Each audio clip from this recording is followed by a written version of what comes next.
Hello viewers, अस्सलाम वालेकुम। उम्मीद है कि आप लोग सब खैरियत से होंगे। आज हम क्लास मैट्रिक की एक्सरसाइज 18.2 करेंगे। तो सबसे पहले हम क्वेश्चन नंबर इसका 8 देखते हैं। The cube root of X varies as the square of Y. तो अब सबसे पहले हम अकॉर्डिंग टू क्वेश्चन का क्वेश्चन बनाएंगे। तो हमें कहा गया the root cube root of X, तो हमने लगाया रूट क्यूब और एक्स उसकी वैल्यू अंदर लिख दी हमने। उसके बाद एल्फा वेरीज की जगह हमने अल्फा लगाया as the square of Y. तो स्क्वायर ऑफ वाई है तो वाई का हमने स्क्वायर लगा दिया। If x is equals to 8, अगर x इज इक्वल्स टू 8 है, when y is equals to 3 है, अगर y इज इक्वल्स टू 3 है, तो आप इससे कांस्टेंट वैल्यू इन दोनों से आप मालूम करोगे, यानी कि x और y की वैल्यू रख के आप कांस्टेंट वैल्यू मालूम करोगे। तो सबसे पहले हम यहां पे ही रुक जाते हैं और हम कांस्टेंट वैल्यू मालूम कर लेते हैं। तो देखिए हमने under root cube X is equal और अल्फा वाई स्क्वायर, हम बस क्वेश्चन जो था, अब हम अल्फा हटाएंगे तो कांस्टेंट वैल्यू हमारे पास इक्वल्स टू के आ जाएगी। तो हमने under root cube X is equals to K Y square हो जाएगा। उसके बाद हम क्या करेंगे, under root cube X upon Y square हमारे पास हो जाएगा, यानी कि ये मल्टीप्लाई हो रहा है वहां जाके डिवाइड हो जाएगा, तो इज इक्वल्स टू के हमारे पास यहाँ पे बच जाएगा। तो हम इसको इधर करके लिख लेंगे K is equals to under root cube X upon Y square. अब हम वैल्यू जो हमारे पास दी गई थी X is equals to 8 Y is equals to 3, हम यहाँ पे उसको पुटअप कर देंगे। तो देखिए हमने यहाँ पे पुटअप कर दिया X is equals to under root cube, और उसके बाद हमने लिखा x की वैल्यू यहाँ पे 8 है तो हमने यहाँ पे 8 डाल दी, और y की वैल्यू हमें 3 दी गई थी तो हमने यहाँ पे 3 लिखी, और उसके बाद हमने इसका स्क्वायर था तो हमने इसका स्क्वायर डाल दिया। तो देखें 2 को अगर हम 3 मल्टीपल करते हैं तो 8 हो जाता है, यानी कि 2 2 ज़ा 4, 4 2 ज़ा 8, यानी कि 2 का क्यूब हो जाएगा। और अंडर रूट क्यूब की वैल्यू ऑलरेडी हमारे पास मौजूद है तो हमने मल्टीप्लाई 1 अपॉन क्यूब की वैल्यू लिख दी यहाँ पे। तो कि 3 से यानी कि क्यूब से क्यूब कैंसिल हो जाएगा, तो 2 अपॉन 9 इसका हमारे पास आंसर हो जाएगा, यानी कांस्टेंट वैल्यू हमारे पास 2 अपॉन 9 आ जाएगी। अब हमें, क्योंकि हमें कहा गया है कि आप यहाँ पे मालूम क्या करें कि find x when y is equals to 3 upon 2। तो अब हमें x की वैल्यू फाइंड करनी है। तो x की वैल्यू फाइंड करने के लिए हमने क्या करा, यही क्वेश्चन हम जो क्वेश्चन नंबर पॉइंट हमने 1 लिया था, y is equals to under root cube upon cube X upon Y square, इसको हम उतारेंगे और इसके अंदर वैल्यूज पुट अप करेंगे। कौन सी वाली, जो हमें दी गई है वैल्यूज। एक तो k की वैल्यू हमें जो हमने निकाली 2 अपॉन 9 वो हम पुट अप कर देंगे यहाँ पे। उसके बाद x क्योंकि हमने मालूम करना है तो अंडर रूट क्यूब एक्स हम एज इट इज रखेंगे। उसके बाद y की वैल्यू हमें क्वेश्चन में गिवन दी गई, to find value of x is equal when y is equal to 3 upon 2, तो 3 अपॉन 2 हमने यहाँ पे लिख दी और इसका स्क्वायर हमने एज इट इज डाल दिया।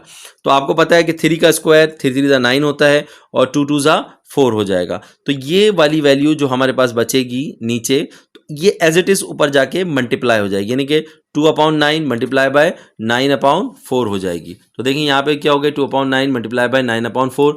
अब जो वैल्यूज आमने सामने होती है वो मल्टीपल हो जाती हैं और ऊपर नीचे जो होती हैं वो क्रॉस होती हैं। तो देखें यहाँ पे 2 1 ज़ा 2, 2 2 ज़ा 4, यानी कि क्या बचा हमारे पास यहाँ पे नीचे 2, और 9 से 9 कैंसिल हो गया, तो 1 1 ज़ा 1 हो गया और 2 1 ज़ा 2, तो ये 1 अपॉन 2 हो गया।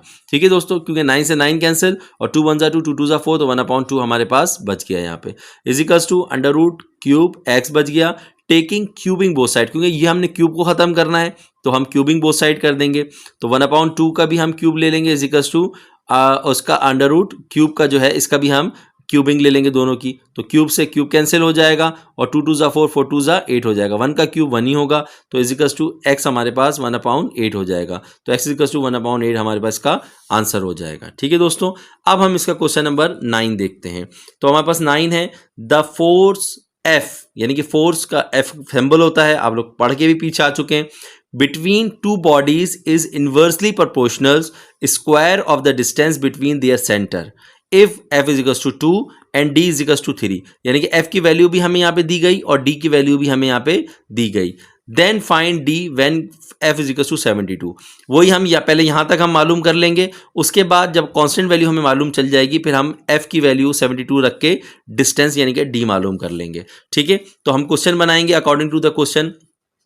The force F between two bodies is inversely proportional square of 1 upon, यानी कि प्रोपोर्शनल हो जाएगा किसके, square of distance between their centre, यानी कि फोर्स का हमने F लगा दिया तो इन्वर्सली प्रोपोर्शनल है यानी कि 1/d हो जाएगा, डिस्टेंस है तो 1/d, और ये क्या है, स्क्वायर है, तो स्क्वायर ऑफ द डिस्टेंस यानी कि हमने 1/d स्क्वायर ले लेना है, क्योंकि स्क्वायर हमें यहाँ पे दिया गया है स्क्वायर ऑफ d, तो हमने यहाँ पे d का स्क्वायर लगा दिया। तो अब हमारे पास अकॉर्डिंग टू क्वेश्चन हमने बना चुके हैं। अब हम क्या करेंगे, अल्फा को हटाएंगे तो हमारे पास ये डायरेक्टली क्या हो जाएगा, इज इक्वल टू k, यानी कि k हमारे पास कांस्टेंट वैल्यू होती है, तो f is equal to k 1/d square हो जाएगा। अब हम क्या करेंगे, क्योंकि d हमारे पास k 1 k हो जाता है तो हमने यहाँ पे k लग दिया, d जो है यहाँ पे डिवाइड हो रहा है तो वहां जाके मल्टीप्लाई हो जाएगा, यानी कि fd square is equal to k। अब हमारे पास जो वैल्यू दी गई थी कि f इज इक्वल टू 2 है and d is equal to 3 है, तो अब हम यहाँ पे पुटअप कर देंगे ताकि हम आसानी से कांस्टेंट वैल्यू निकाल सकें k की, क्योंकि k की वैल्यू निकलेगी तो उसके बाद फिर फाइंड d मालूम हो सकेगा। तो हम यहाँ पे d की वैल्यू निकाल लेंगे सबसे पहले, कि हमने लिख दिया put f is equal to 2 and d is equal to 3, जो हमारे को क्वेश्चन में दिया गया था। ठीक है दोस्तों, तो अब हम यहाँ पे क्वेश्चन की तरफ आते हैं, इसके अंदर पुटअप करेंगे वैल्यूज को, k is equal to fd square, तो k is equal to f की वैल्यू 2 लिखी और d की वैल्यू 3 लिख दी, स्क्वायर है तो हमने स्क्वायर डाल दिया, 3 3 9 हो जाएगा और 2 एज इट इज आ जाएगा, तो 9 2 18, k इज इक्वल टू 18 हमारे पास इसका कांस्टेंट वैल्यू आ जाएगी। नाउ वी फाइंड d, अब हमें d मालूम करना है, क्योंकि हमें कहा गया है कि आप डिस्टेंस मालूम करें, तो हम d मालूम करने के लिए क्वेश्चन वही उतार लेंगे, f is equal to k 1/d square, k 1 k हो जाता है तो f is equal to k/d square हो जाएगा। क्योंकि अब हमने d यहाँ पे मालूम करना है तो हम d को इधर ले जाएंगे और f को हम यहाँ पे ले आएंगे, क्योंकि ये डिवाइड हो रहा है उधर जाके मल्टीप्लाई हो जाएगा, क्योंकि ये f के d के साथ मल्टीप्लाई होगा तो यहाँ पे आके डिवाइड हो जाएगा। तो देखें हम यहाँ पे d को ले गए ऊपर और f को हम ले आए नीचे, क्योंकि हमें d मालूम करना है। ठीक है, तो वही वाला फार्मूला लगेगा, जो चीज़ मल्टीप्लाई होती है वो जो ऊपर जाके डिवाइड हो जाती है और जो डिवाइड हो रही होती है ऊपर जाके मल्टीप्लाई हो जाती है। तो ये एक्सचेंज वैल्यू हो गई, यानी कि d ऊपर चले गया और f नीचे आ गया। तो k की वैल्यू हम मालूम कर चुके हैं, 18 है तो हमने यहाँ पे 18 लिख दी, और 72 हमें जो है वो f की वैल्यू दी गई है, पुट हमने यहाँ पे लिख भी दिया, put f is equal to 72, ताकि हम डिस्टेंस मालूम कर सकें। तो 18 1 18 होता है और 18 4 72 होगा। तो अब हम इसका रूटिंग बोथ साइड कर देंगे, क्योंकि हमने स्क्वायर ख़त्म करना है तो हम रूटिंग बोथ साइड करेंगे, तो हमारे पास रूटिंग बोथ साइड हो जाएगा, स्क्वायर से रूट कैंसिल हो जाएगा, इज इक्वल टू 1/4 हो जाएगा, तो 2 2 4 होता है, तो d इज इक्वल टू 1/2 इसका आंसर हो जाएगा, क्योंकि रूट से बाहर निकालने के लिए हमारे पास पेयर होना चाहिए, तो 2 × 2 पेयर बन जाएगा और ये बाहर निकल आएगा, और 1 का रूट 1 ही से होता है, 1 का स्क्वायर भी 1 ही होता है, तो 1/2 ये हमारे पास इसका आंसर हो जाएगा। ठीक है दोस्तों, अब हम इसका क्वेश्चन नंबर देखते हैं 8, तो 18.2 का क्वेश्चन नंबर 8 है हमारे पास, if y varies inversely as x minus 5 when y is equals to 6 and x is equals to 8, find y when x is equals to 10। तो अब हम यहाँ पे अकॉर्डिंग टू क्वेश्चन ही हम बनाएंगे सवाल को कि y varies inversely as x minus 5, तो y जो हो गया वेरीज हो गया, ठीक है, हमने y लगाया, वेरीज का अल्फा लगा दिया, इनवर्सली x -5, तो इनवर्सली मतलब 1/, में वैल्यू है तो 1/x -5 लिख दिया। अब हमें वैल्यूज जो दी गई, when y is equal to 6 और हमें y इज इक्वल टू 6 दी गई है and x is equal to 8, तो ये हमें वैल्यू दी गई क्या मालूम करने के लिए, ताकि हम कांस्टेंट वैल्यू मालूम कर लें। उसके बाद फिर हम y मालूम करेंगे जिसमें x की वैल्यु हमें 8 दी जाएगी। तो सबसे पहले हम कांस्टेंट वैल्यू मालूम करेंगे, y is equal to k, क्योंकि ये हटता है तो आपको पता है इज इक्वल टू k आ जाता है, तो y is equal to k 1/x -5 हो जाएगा। तो y is equal to k 1 k होता है, k/x -5 हो जाएगा। अब ये चीज़ यहाँ पे मल्टीप्लाई डिवाइड हो रही है तो वहाँ जाके मल्टीपल हो जाएगी, क्योंकि हमने k मालूम करना है, तो हमने k को यहीं पे रोक लिया, ये चीज़ यहाँ पे जाके मल्टीपल हो गई। अब हम सिंपल क्या करेंगे, जो x y और x की वैल्यू दी गई, y is equal to 6 and x is equal to 8, वो हम यहाँ पे पुटअप कर देंगे। तो देखें x की जगह पे y की जगह पे हमने 6 पुटअप करा, यानी कि ये आ गया 6, और x की जगह पे हम 8 पुटअप कर देंगे। तो देखें x की जगह पे हमने यहाँ पे 8 पुटअप कर दिया, ठीक है, -5 हो गई, इज इक्वल टू k हो गया, तो 8 में से 5 गए तो कितना बचा, 3, और 6 हमारे पास ये हो गया, 6 2 6 3 18 हो जाएगा, k इज इक्वल टू 18 हमारे पास कांस्टेंट वैल्यू इसकी आ गई।